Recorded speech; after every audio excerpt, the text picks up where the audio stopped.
मजदूर हैं हम, मानते हैं तुमसे थोड़ा अलग हैं। तुम्हारे जिस्म लहू और हड्डियों से बने हैं, हमारे सीमेंट और गिट्टियों से।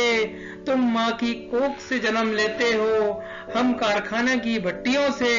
हम भट्टियों का कोयला, तुम तिजोरी का सोना। तुम्हें पूरी दुनिया चाहिए, हमें सिर्फ एक कोना।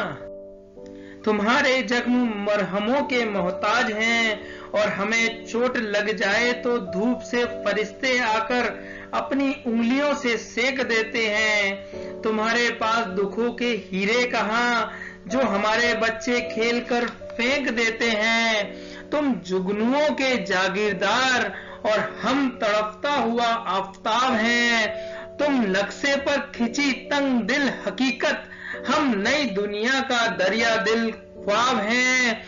तुम सिर्फ जिंदाबाद, हम इंकलाब हैं। तुम बहुत मामूली हो, हम बहुत नायाब हैं। दोस्तों नमस्कार, स्वागत है आपका आप ही के चैनल 360 डिग्री अपडेट में। देखिए दोस्तों, ये एक मजदूर अपनी गर्भवती पत्नी को किसी तरह से खींच कर ले जा रहा है, और दूसरी पिक्चर में एक माँ अपने बच्चे को सूटकेस पर किसी तरह से बिठा कर खींच के ले जा रही है। इस कोरोना संक्रमण के काल में किस तरह यह मजदूरों के ऊपर कहर टूटा है। कोरोना की इस वैश्विक महामारी की शुरुआत दिसंबर 2019 में वुहान के सी मार्केट से हुई।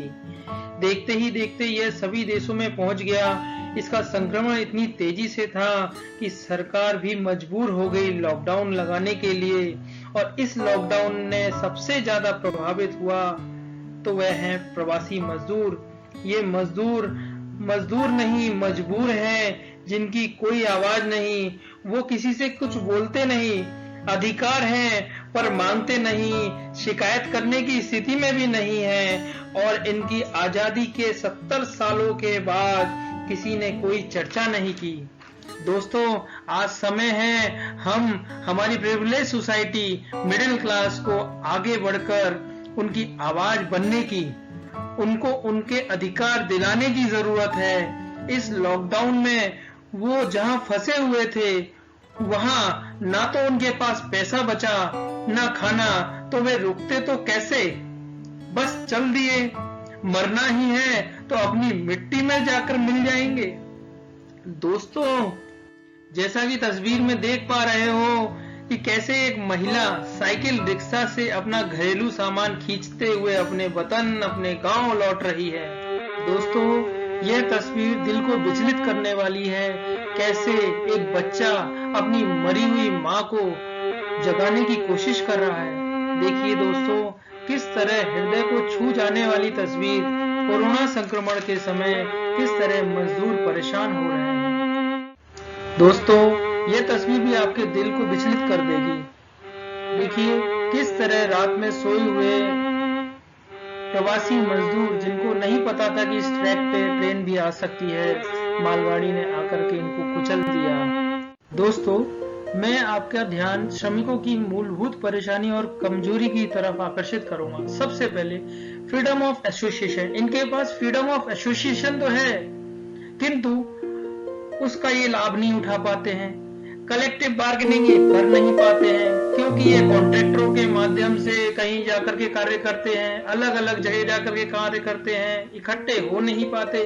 फ्रीडम ऑफ डिस्क्रिमिनेशन, इनको अधिकार तो है फ्रीडम ऑफ डिस्क्रिमिनेशन के, किंतु इनके साथ फिर भी भेदभाव होता है। भेदभाव होने के कारण इनका ये है, या ना तो ये ज्यादा पढ़े लिखे हैं और ना ही ये स्किल्ड लेबर है। जब स्किल्ड लेबर नहीं है, सबसे ज्यादा एम्प्लॉयर को फायदा मिलता है, उनको सस्ते मजदूर मिल जाते हैं। डायरेक्ट वो नौकरी देते नहीं, कॉन्ट्रैक्टरों के माध्यम से नौकरी देते, उनमें उनका हैरेसमेंट होता है। और इसके साथ ही आइडेंटिटी पॉलिटिक्स भी एक बहुत बड़ी चीज है कि भाई कोई बिहार से आ रहा है, कोई यूपी से आ रहा है, कोई वेस्ट बंगाल से आ रहा है, और कहते हैं कि नॉर्थ इंडिया वाले महाराष्ट्र में आगे काम करेंगे तो पहले हम मराठी मानुस को पहले प्रायोरिटी देंगे।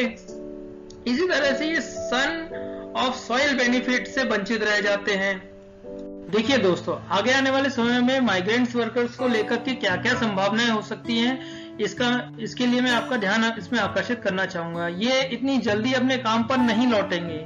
ये कोशिश करेंगे कि उनको उनका काम उसी गांव में जहां वो रहते हैं उसके नजदीक मिल जाए। संभावनाएं ये भी है कि मनरेगा में जॉब सिक्योरिटी के माध्यम से सरकार इनको पैसा इन्फ्यूज करे ताकि उनको उनकी जॉब वहीं मिल जाए। इसके बाद सरकार पहले ही आत्मनिर्भर भारत पर ध्यान आकर्षित कर चुकी है।